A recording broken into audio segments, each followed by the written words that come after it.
ব্রাহ্মণবাড়িয়া আসামি ধরতে গিয়ে ডিবি পুলিশের বিরুদ্ধে বাড়ির নারী ও শিশুদের মারধর এবং গুলি ছোড়ার অভিযোগে তদন্তে 3 সদস্যের কমিটি গঠন করা হয়েছে। আগামী 3 কার্যদিবসের মধ্যে পুলিশের তদন্ত কমিটিকে প্রতিবেদন জমা দিতে বলা হয়েছে। ব্রাহ্মণবাড়িয়া সদরের থলিয়ারা গ্রামের নুরুল আলমকে গ্রেফতারে গত শুক্রবার তার বাড়িতে অভিযান চালায় ডিবি পুলিশ। এ সময় পরিবারের সদস্যদের সাথে পুলিশের ধস্তাধস্তি হয়। এ ঘটনার একটি ভিডিও ভাইরাল সামাজিক যোগাযোগ মাধ্যমে। এক নারীর দিকে পিস্তল তাক করে রাখতেও দেখা যায় এসআই রেজাউল করিমকে। পরিবারটি জানায় সৌদি প্রবাসী নুরুল আলমের নামে মাস দেড়েক আগে আব্দুল কুদ্দুস নামে তার এক পরিচিত ব্যক্তি স্বর্ণ আত্মসাতের মামলা করেন। মামলায় বলা হয় কুদ্দুসের এক আত্মীয়ের জন্য নুরুল সৌদি আরব থেকে 800 গ্রাম স্বর্ণ আনেন, কিন্তু কুদ্দুসকে 400 গ্রাম স্বর্ণ বুঝিয়ে দিয়ে বাকিটা আত্মসাৎ করেন। সেই মামলায় নুরুলকে গ্রেফতারে অভিযান চালায় ডিবি পুলিশ।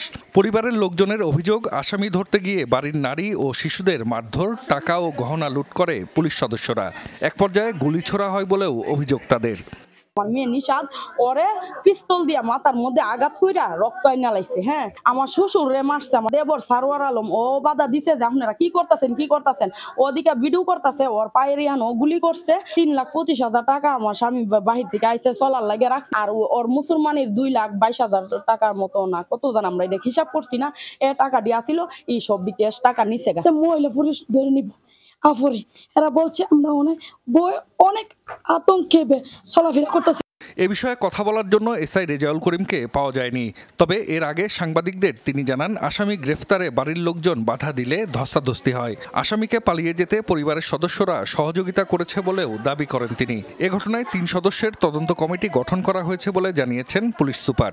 কোনো পুলিশ সদস্য কারোর সাথে অসদাচরণ করে বা অন্যায়ভাবে শক্তি প্রয়োগ করে তার বিরুদ্ধে অবশ্যই আইনগত ব্যবস্থা নেওয়া হবে।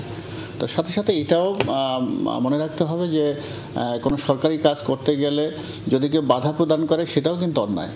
আগামী 3 কার্যদিবসের মধ্যে তদন্ত কমিটিকে প্রতিবেদন জমা দিতে বলা হয়েছে বলেও জানিয়েছেন police super. Zahid Hasan, Jamuna news.